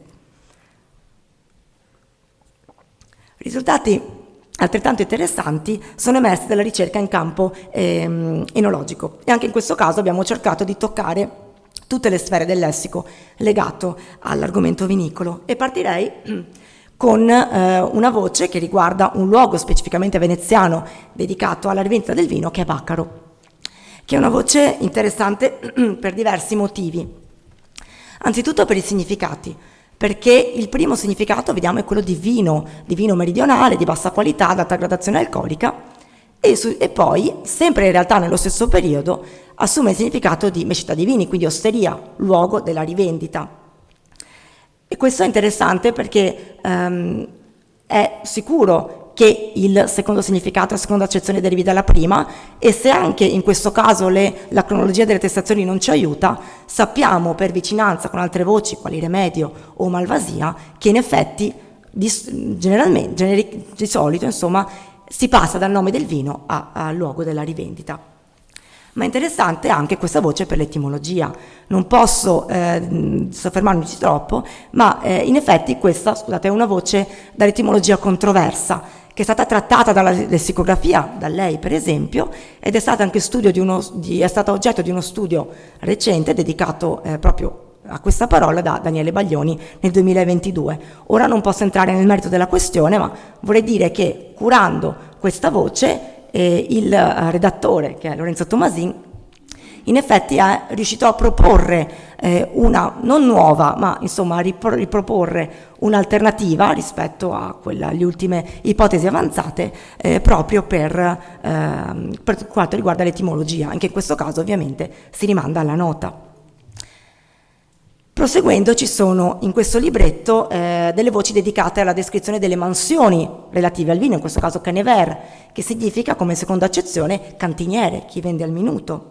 E poi c'è dato largo spazio anche a voci che riguardano termini vari o strumenti, e tra i quali evidenzio volentieri ombra che a partire dal XX secolo assume l'accezione di piccolo bicchiere di vino, e lo fa attraverso una seconda accezione che qui non ho riportato, che è piccola quantità, minima quantità, da cui appunto si genera per traslato piccolo bicchiere di vino, che è appunto un termine sicuramente noto a tutti i veneziani.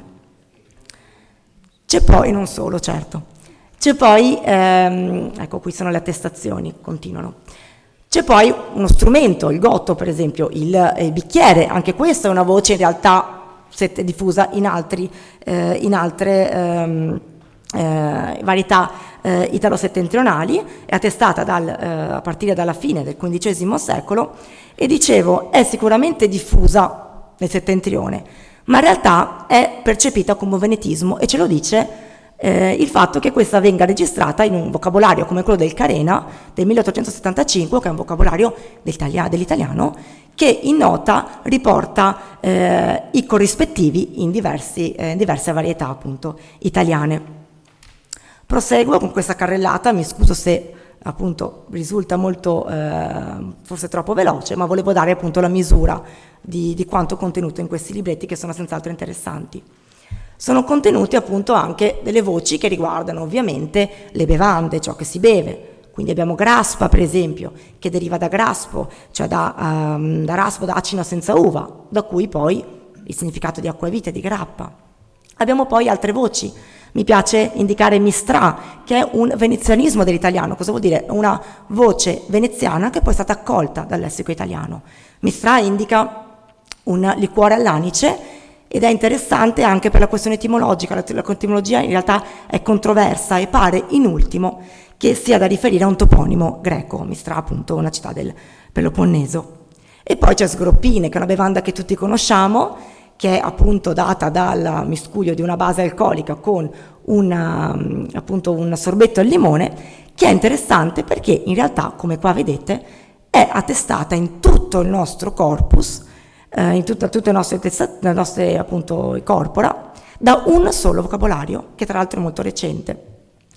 In realtà delle ricerche, tramite anche repertori che sono italiani, insomma riguardano l'italiano, come il Battaglia di cui abbiamo già parlato, ci dicono che in realtà questa bevanda era già nota nel secolo precedente, e tramite appunto queste testimonianze che abbiamo reperito in realtà al di fuori dei nostri corpora, si è avuto conferma che si tratta di una parola che effettivamente è veneziana. Non si tratta di una parola mediata dall'italiano, ma il rapporto di derivazione è appunto il contrario, quindi anche in questo caso è una parola veneziana. E concludo infine con una parola che è appunto una voce che non si può omettere appunto quando si parli di civiltà del bere, che è lo spritz, che secondo le testimonianze è stata così chiamata, o almeno è stata resa famosa da un'osteria veneziana tuttora aperta, che si trova nel Setteria di San Marco, voce che deriva con ogni probabilità dal tedesco, da spritzen spruzzare appunto, oppure da siringa per iniezione. E con questo mi scuso per la carrellata, che forse è stata anche troppo veloce, però appunto spero di avervi illustrato il contenuto di questi libretti molto, molto interessanti. Grazie a tutti.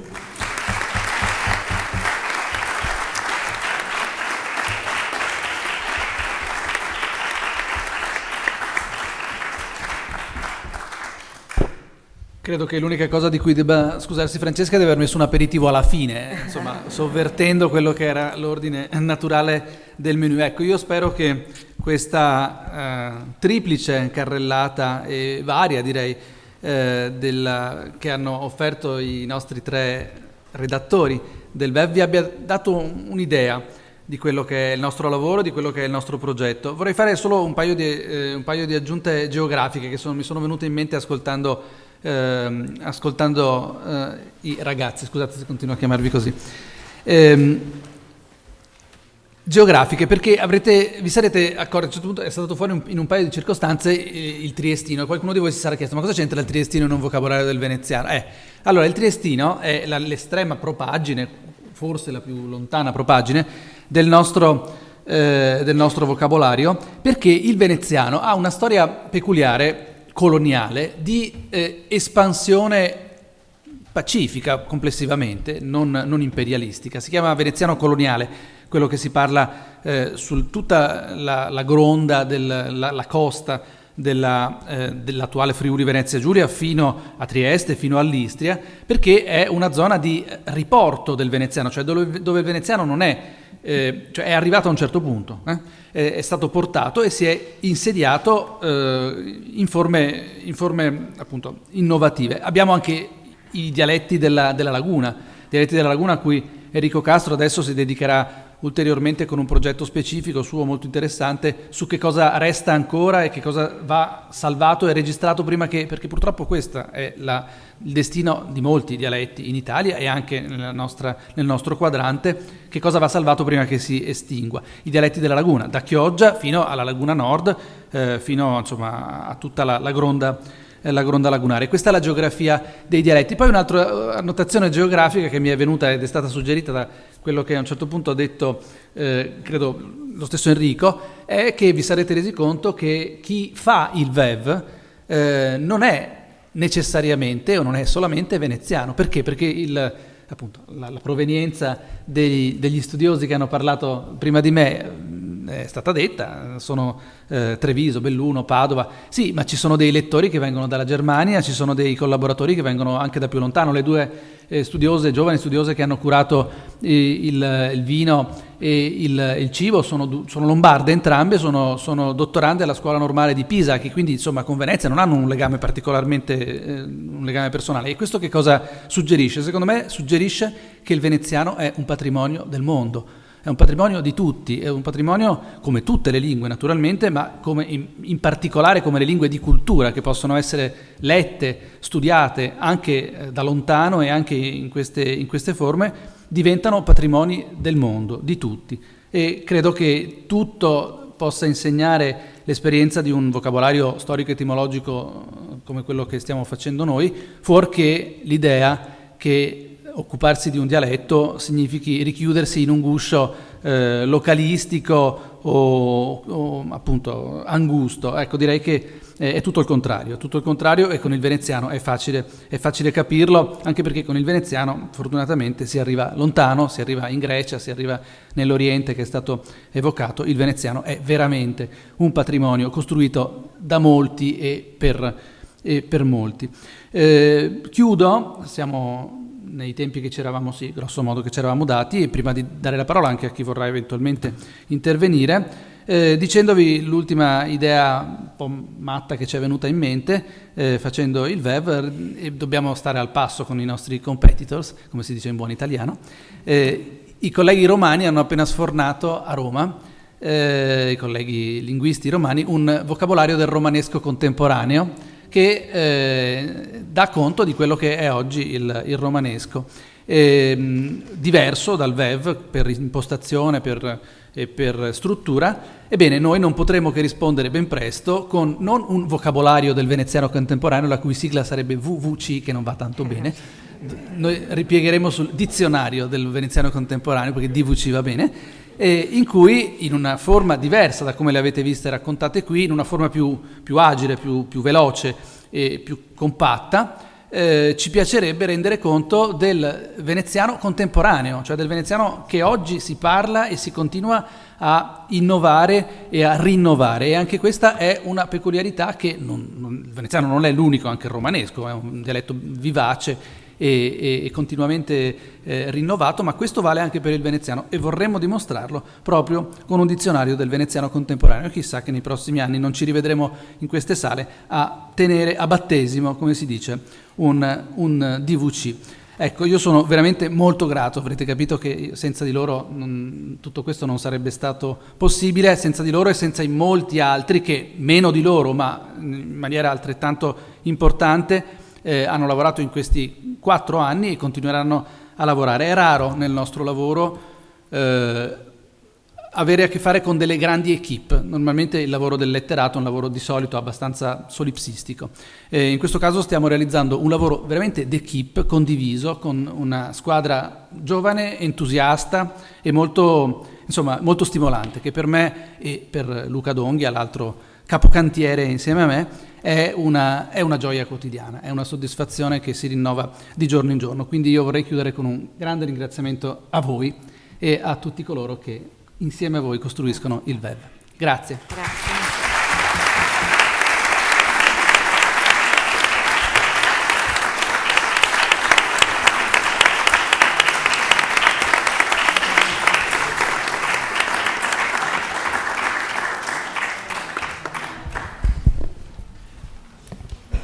Fatalità, se c'è qualcuno che vuole fare una domanda. Sì, in fondo c'è qualcuno. Prego, ci sentiamo. Serena. Grazie, è stato bellissimo. Una curiosità che mi era venuta adesso. Immagino che facendo questo sistematico lavoro di spoglio e rispoglio, tanto per usare 2 volte il verbo sexy, vi siate fatti anche un'idea precisa degli usi grafici usati per il veneziano nei testi antichi.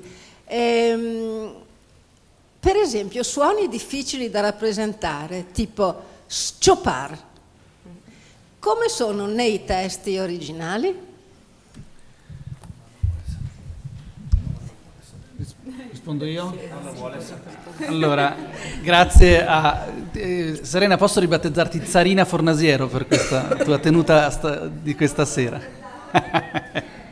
Grazie Serena Fornasiero per questa domanda. Sì, certo, abbiamo a che fare con testi di 8 secoli e ciò che non è ovvio, cioè lo è per noi Serena, ma magari non per chi non fa il nostro mestiere, è che il veneziano ha cambiato pelle nei secoli continuamente, usi grafici, modo in cui, come l'italiano, come qualsiasi lingua viva e realmente parlata, in questo caso anzi realmente scritta. Quindi sciopar, che oggi nei vocabolari più recenti, una parola come sciopar, che nei vocabolari più recenti spesso viene scritta S apostrofo ciopar, per risolvere l'ambiguità della grafia senza l'apostrofo, che ovviamente sarebbe difficilmente comprensibile, ma nel VEV non avrà questa forma, credo. No, certo, no, ma nel senso che non so se c'è già questa voce, non me lo ricordo, No. non le ricordo tutte 3500, all'inizio sì me le ricordavo tutte, ormai ho perso il conto, ma se c'è, e quando ci sarà, se non c'è, sarà sicuramente scritto schiopar, perché? Cioè SCHIO, perché? Perché Boerio adotta sistematicamente questa grafia per questo suono. Boerio, che è il nostro punto di riferimento, l'hanno chiamato a più riprese il lemmario, ma non è detto che la parola sia chiara per i non addetti ai lavori. Cioè noi prendiamo il Boerio come punto di riferimento per come si scrivono le parole, anche se a volte effettivamente il Boerio scrive in un modo che a noi veneziani del 2024 può sembrare insomma un po'... Però dovevamo prendere un punto di riferimento e sarebbe stato troppo rischioso affidarsi ogni volta, per ogni caso, a una valutazione singola. Quindi intanto il Boerio fa da riferimento. Come avete visto, nelle varianti noi riportiamo tutte le grafie che nella storia, fino a oggi, le parole hanno. Hai messo il dito, ma ovviamente sei rabdomantica, su un caso particolarmente delicato in cui già abbiamo ricevuto proteste e ancora ne riceveremo, però abbiamo un criterio, almeno possiamo giustificare la nostra scelta e questo dal punto di vista scientifico è quello che ci mette al riparo. Certo, dal punto di vista, da altri punti di vista è una scelta sempre opinabile, arbitraria. Sarebbe meglio il cardino. Sì, no, certo, e probabilmente tra le varianti c'è, sì, anche questa è registrata. Nel repertorio novecenteschi sarebbe meglio, diciamo che alcuni Prego. Sì, certo. Ah no, certo, di tutte queste cose diamo conto nell'introduzione, cioè le regole del gioco sono dette chiaramente, poi il lettore può ricostruire come stanno le cose, può rintracciare grafie come quelle che sono state evocate e può farsi un'idea, ma il vocabolario non è la grammatica normativa, non ha, dipende, però insomma, il nostro sicuramente non ha un intento normativo, cioè non vuole dire come si deve scrivere o come si deve pronunciare, ma come si è realmente scritto, pronunciato e come ha vissuto nella realtà il veneziano dall'inizio del XIII secolo a oggi. Prego. Faccio una domanda secca. Dialetto veneziano o lingua veneziana? Allora, i dialetti per noi linguisti sono lingue, cioè tutti i dialetti sono lingue. Quindi volete chiamarlo dialetto, chiamatelo dialetto, volete chiamarlo lingua, chiamatelo lingua. Sappiate che per noi, cioè per chi studia le lingue, ogni espressione storica della facoltà di linguaggio della specie umana è una lingua. E ogni espressione storica della facoltà di linguaggio di cui si possa descrivere la grammatica, e tutte le lingue hanno una grammatica, altrimenti non sono lingue, d'accordo? È una lingua. Storicamente alcune lingue, nella tradizione europea e in quella italiana in particolare, vengono chiamate dialetti in riferimento al fatto che esistono delle lingue tetto, delle grandi lingue nazionali, che hanno assunto la funzione di, come dire, contenitori, di macro contenitori nazionali, sovraregionali di tutte queste sottovarietà, non nel senso che, lo ripeto, l'ho già detto all'inizio, non nel senso che il veneziano sia una varietà di italiano o una derivazione dall'italiano, no, ma nel senso che il veneziano, insieme a molti altri dialetti italiani, oggi fa parte di questa casa comune dell'italofonia. Certamente in passato il veneziano è stato meno dialetto e più lingua, non è sempre stato chiamato dialetto, non è sempre stata chiamata lingua, ha avuto varie, come dire, è stato considerato varie cose nel corso della storia e anche di questo cerchiamo di rendere conto, non nel VEV perché non sarebbe questa la sede, ma insomma abbiamo cercato di ricostruire i nomi per esempio che il veneziano ha avuto e il modo in cui è stato chiamato nel corso della storia e il percorso è meno lineare e meno univoco di quanto forse ci si possa attendere. Oggi lo si chiama in entrambi i modi. Prego. No, la voce. Non si distingueva una volta, insomma, il dialetto era mancava di letteratura, di testi scritti. C'era questa distinzione quando studiavo? No, dunque il veneziano ha una fiorentissima produzione letteraria dal Medioevo fino a ininterrottamente, e da un certo punto in poi questa letteratura in veneziano entra nel bacino della cosiddetta letteratura dialettale riflessa, cioè a partire dal XVI secolo in molti dialetti italiani si scrive letteratura, il veneziano lo scriveva già prima, ma questo non è rilevante, come dire, il modo in cui si scrive questa letteratura, la ragione per cui si scrive questa letteratura in dialetto è in qualche modo contiene la consapevolezza del fatto che si sta scrivendo un'altra letteratura rispetto a quella nella lingua comune in cui scrivevano o scrivono tutti o la maggior parte degli italiani, d'accordo? Quindi se fosse così, cioè se il dialetto fosse quello senza letteratura, non esisterebbe la letteratura dialettale, insomma saremmo di fronte a un paradosso. Non mi pare che la distinzione tra letterario e non letterario sia produttiva per distinguere un dialetto da una lingua. Io volevo solo aggiungere rispetto a quanto si diceva prima sul dialetto che la cosa interessante per Venezia è che è anche una questione di confini, nel senso che per il veneziano a sua volta si possono individuare delle varietà interne che dovute in particolar modo alla storia ma anche e soprattutto alla geografia lagunare. Mi riferisco per esempio al chioggiotto o al buranello, al pelestrinotto. Chiunque in laguna sa distinguere le varietà. Il pelestrinotto, se veneziano, sì, ma, no? Aggiungiamo tutti un ma. Allora è nella bellezza di riconoscere questo ma, no? Che sta anche il lavoro del microdialettologo, anche perché naturalmente la differenza non si ferma soltanto a un punto di vista lessicale, gli altri diciamo così, là e dise colà, ma è anche una questione proprio di strutturazione. Pensiamo per esempio al participio passato che a Chioggia è trovao, dicevamo prima, mentre noi diciamo trovà, per cui si individuano delle varietà, per esempio burano, caorle, che sono, come dire, linguisticamente appartenenti al gruppo del veneziano, ma per motivi storico-geografici magari si sono fermate in questa linea dell'evoluzione, per cui magari a Burano, lo dico perché io sono in una fase buranella, studio quello adesso, per esempio Burano, cioè nel senso io a Burano trovo delle strutture, delle forme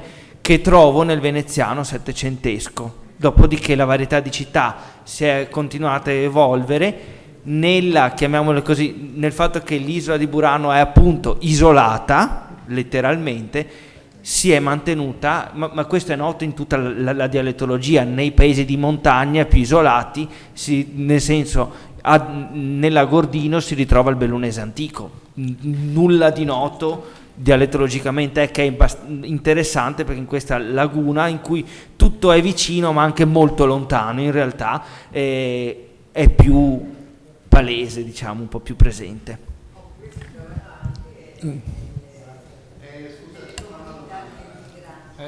Esatto. Scusate, c'è una domanda. Sì, una domanda molto curta. Veneziano patrimonio mondiale. Domando, Marco Polo, con che vocabolario si andà in Cina? Grazie. Allora, la ringrazio perché tra una settimana sarò di nuovo per fortuna qui all'Istituto Veneto, ma qui a Venezia, per parlare del veneziano di Marco Polo.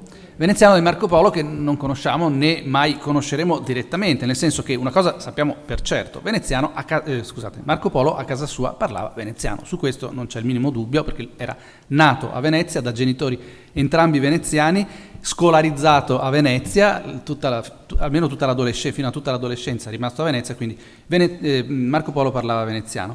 Purtroppo, come sapete, non abbiamo neanche una riga, mezza riga in veneziano di Marco Polo, naturalmente, vabbè, adesso non stiamo a raccontare la storia di Marco Polo. Che cosa si sarà portato dietro?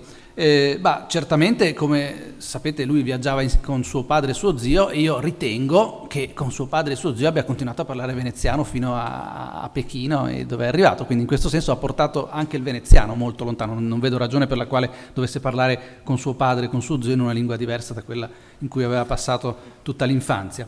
Ciò detto, Marco Polo, come ogni veneziano, insomma, nel mondo, non aveva certo problemi con le lingue, ne aveva imparata sicuramente più di una, pare non il cinese. Io non sono un esperto di questo punto, ma ho letto e mi sono informato, e pare che sia praticamente certo che Marco Polo non abbia imparato il cinese. Perché? Perché la corte presso la quale soggiorna, per la quale lavora, non aveva come lingua diciamo di corte il cinese, ma il mongolo, perché era una corte appunto mongola, e perché anche nel percorso da Venezia a laggiù, le lingue più importanti veicolari, quelle che si parlavano negli aeroporti, alle stazioni di servizio di benzina, tutte cose che nel 200 pullulavano, non era il cinese, era piuttosto il turco.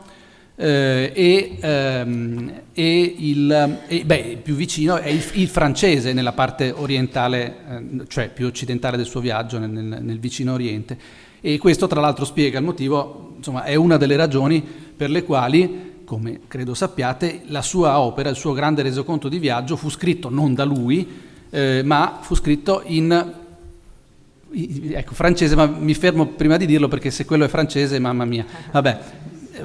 Lo chiamiamo franco-italiano, va bene?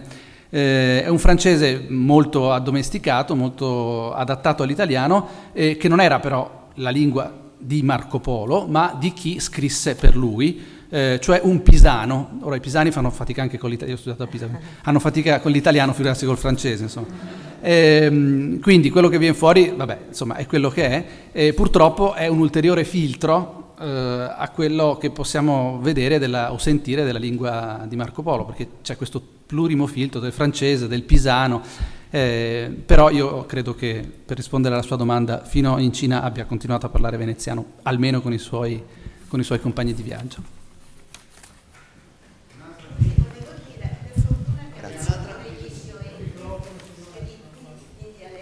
I nisioletti, sono stati evocati i nisioletti. I nisioletti sono, come forse qualcuno di voi sa, sono bianchi, ma in realtà dovrebbero essere rossi del sangue che è scorso e che continua a scorrere sulla loro, perché sono periodica occasione di lite e di comunque insomma di polemica su come vengono scritte le forme presenti su quei.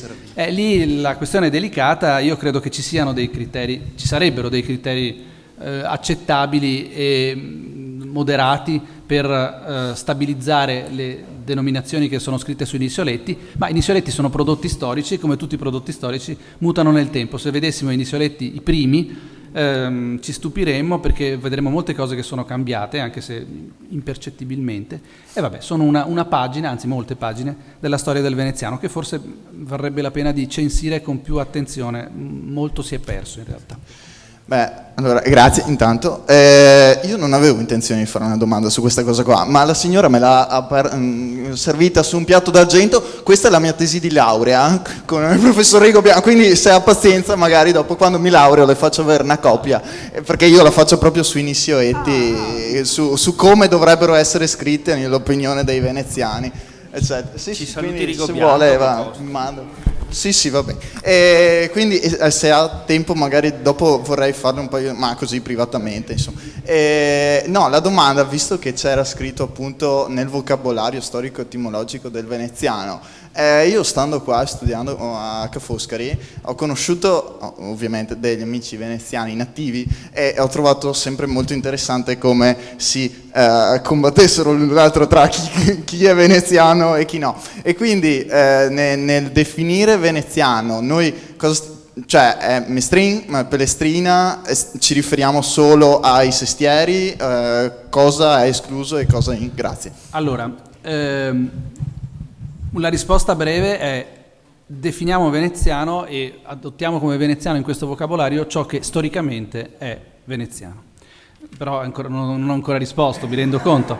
No, certo. Adesso la risposta un po' più lunga è quello che nel corso della storia ha ricevuto o ha reclamato l'etichetta di veneziano, per cui per esempio allora, tutto quello che c'è dentro la laguna è facile, non si fa fatica ad accettarlo. Lei ha citato il caso per me da veneziano molto più imbarazzante della terraferma, naturalmente, però ecco, su quella anche lì qualche criterio un po' lo abbiamo, nel senso che parlavo del veneziano coloniale, quello che è andato verso Oriente, cioè nell'Adriatico fino a Trieste e oltre, ma se stiamo più vicini, ora abbiamo la fortuna proprio tra i nostri figuranti più recenti del corpus lessicografico abbiamo un vocabolario uscito nel 2008 che si propone proprio di Oscar Zambon, mancato, è uno studioso un po' autodidatta ma molto ingegnoso, mancato qualche anno fa. Si è proposto proprio di censire il veneziano dell'entroterra veneziano, perché insomma il Ducatus dei veneziani nel Medioevo, il Ducatus comprendeva anche una piccola parte di terraferma, perché era quanto stava insomma intorno alla gronda lagunare. E quindi noi includiamo senza dubbio quello che si è autodefinito non illegittimamente il veneziano di terraferma. Sì, oltre naturalmente a tutti i dialetti della gronda lagunare, che ci sembra comunque da Chioggia fino a sì, no, ma nella laguna, località, abbiamo un vocabolario, no, ma non abbiamo un vocabolario. L'ho trovato settimana scorsa. Ah, vabbè, l'avremo presto. Comunque, insomma, sì, fino alla laguna nord, ecco. Poi genericamente. c'era Sì? Ma Montebelluna certo no. E questo farà No, Montebelluna no. Montebelluna ha una copertura lessicografica. Esiste un vocabolario di immagino che lei lo sa, almeno io ne conosco uno. No, lì siamo nel territorio dei dialetti veneti settentrionali. Liventino. Facciamo l'ultima, grazie. E domanda secca: come prendere il manuale di grafia veneta unitaria? Allora, io sono stato, me l'hanno chiesto prima di lei dalla regione, quando ormai però la cosa era fatta. Allora, l'idea è buona, l'idea di cercare di razionalizzare le grafie è quello che molti hanno molte varietà linguistiche in giro per l'Europa hanno fatto, con vario successo, con varia... l'idea che possa esistere una grafia veneta unitaria, inteso qualcosa di nuovo che dovrebbe esprimere o dare espressione grafica unificata a tutte le varietà del Veneto, io la trovo in sé un po' rischiosa, e tanto più rischiosa dal momento in cui abbiamo il Boerio, cioè un monumento della lessicografia italiana e della lessicografia dialettale tout court, che ha posto i paletti di una resa grafica che può essere tranquillamente... Boerio non era veneziano, forse non tutti sanno che Boerio non era veneziano, era polesano. Di Lendinara. Ecco. Quel sistema di grafia, il sistema di grafia di Boerio, straordinariamente chiaro e assolutamente senza segni particolari, stranezze, taglietti, accenti, apostrofi, robe varie, si presta tranquillamente all'espressione, alla trascrizione anche degli altri dialetti del Veneto, che hanno sempre avuto per secoli il veneziano come punto di riferimento anche nella tradizione grafica. Secondo me inventarsi qualcosa di nuovo è abbastanza inutile. Io l'ho detto, non sono stato ascoltato, ovviamente, ma se poi qualcuno vuole naturalmente divertirsi, però la cosa più divertente a quel punto è usare l'alfabeto fonetico, quello va bene per tutte le lingue del mondo, è un set già pronto e applichiamolo come volete. Vabbè, questa è la mia risposta. Grazie.